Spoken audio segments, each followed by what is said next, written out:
You're welcome. The Ballard Food Bank was cruising along with some 3,000 visits a month when the pandemic hit. It felt like a tsunami. Probably about 90% of our volunteers were seniors. A lot of those people had to step back, rightly so, which was huge for us. And the need was skyrocketing. What we've seen are just newer faces, right? People who have never visited a food bank before, they had a job, they lost the job, maybe they were furloughed. You know, these different things were happening to them. They might be in service industries or things like that. And they're coming to us because they need to access healthy food. We serve a lot of people that actually are working, but they have to make a choice between eating and paying rent. So it's hard to, make ends meet. Chicken and ham. People like 38-year-old Shawn Johnson, who never imagined he'd need help just to get by. My reason is just the lack of hours at work. So just to, keep me afloat.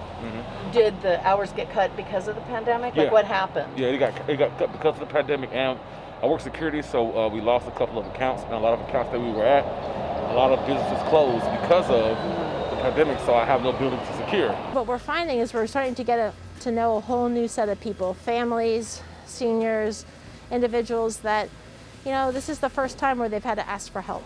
Do what I gotta do. You see, I'm a big guy, I like to eat. Shawn's good humor in the face of adversity typifies the upbeat vibe at Ballard Food Bank. Because as COVID was forcing out older volunteers, new ones were streaming in. We got some hot chocolate. People like Tyler Wong of Maryland.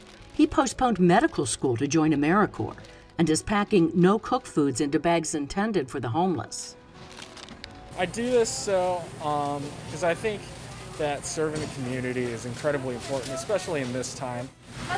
Ivy League grad Ava Code Williams, also an AmeriCorps volunteer, is manning the walk-up window. Yeah, people are really appreciative. There are so many people who are kind of surprised by all the different things that we can offer. And every time someone's surprised, it's like, yeah, that's what it's here for. Like, please take it. And the army of volunteers literally includes the Army. 4 days a week, the Washington National Guard loads food into home delivery trucks and car trunks in the drive-through line that snakes down the block. Every single one of them raised their hand and said, I want to help my community. They are here on their own accord. I wanted to volunteer. For supply specialist Priscilla Tran, it's personal. My parents were both immigrants. My dad was from Vietnam and my mom was from Cambodia. So she escaped from the war. And she has expressed to me how difficult it was for her back then. Hearing their stories when they were younger, I know what it's like to not have a meal the next day.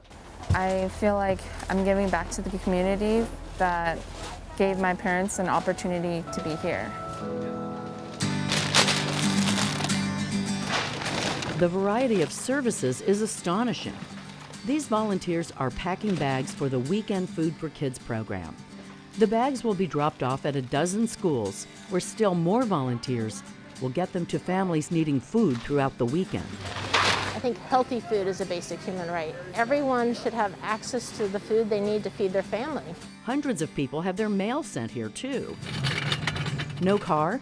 Let's put them all in the bag. The food bank delivers to nearly 900 households a week, up from roughly 100 pre-pandemic. I'm Julie Lowe, and I'm a delivery driver for the Ballard Food Bank. So I've been doing this since April, and I have the Wednesday at 1 p.m. shift. So every Wednesday I drive down the hill, I load up anywhere from 7 to 9 families, and I deliver them a week's worth of food.